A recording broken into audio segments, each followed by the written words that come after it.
Hello everyone, রোশনাই ধারাবাহিকের আজকের পর্বে দেখতে পারবেন রোশনাইয়ের বাবার কাজ হতে থাকলে আরণ্যকের বাবা বলে, কি ব্যাপার, আদিত্য কাপুর শ্রাদ্ধ অনুষ্ঠানে এসে ফাংশনের কথা বলছে।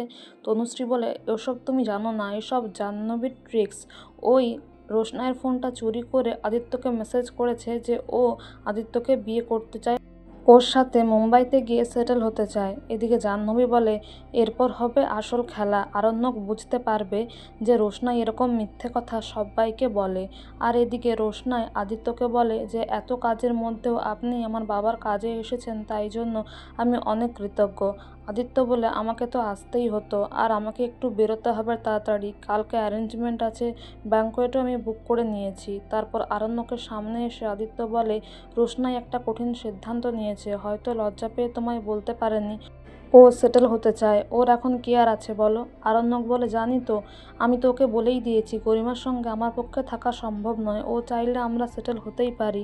তখন আদিত্য বলে, তোমার সঙ্গে নয় আরণ্যক, আমার সাথে রোশনাই সেটেল হতে চায়, ও আমাকে নিজে কথা জানিয়েছে। এদিকে রোশনাইয়ের হাত থেকে প্রদীপের তাপটা নিতে অস্বীকার করে আরণ্যক, আর বলে, আদিত্য কাপুরকেই দাও, কারণ ওর মঙ্গল হলেই তোমার মঙ্গল হবে।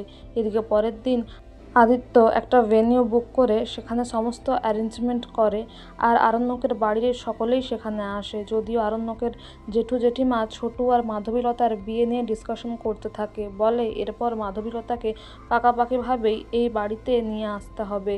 আর রোশনাই মনে মনে ভাবে যে কলকাতার কোনো মেয়েকে কি আদিত্যর পছন্দ হয়েছে, তাই জন্য এত অ্যারেঞ্জমেন্ট, নাকি আমার বাবার নাম করে শুধু খাওয়াতে চাইছে। আসলে রোশনাই বুঝে উঠতে পারে না কি হতে চলেছে।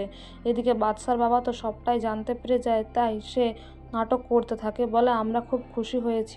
এদিকে জাহ্নবী বলে, আর যাই হোক, রোশনাই মিথ্যেবাদী প্রমাণিত হবে, আর ও ডিনাই করতে পারবে না যে ও মেসেজটা করেনি। আরণ্যক মনে মনে এটা ভেবে কষ্ট পায় যে রোশনাই বিয়েতে রাজি হয়ে গেল।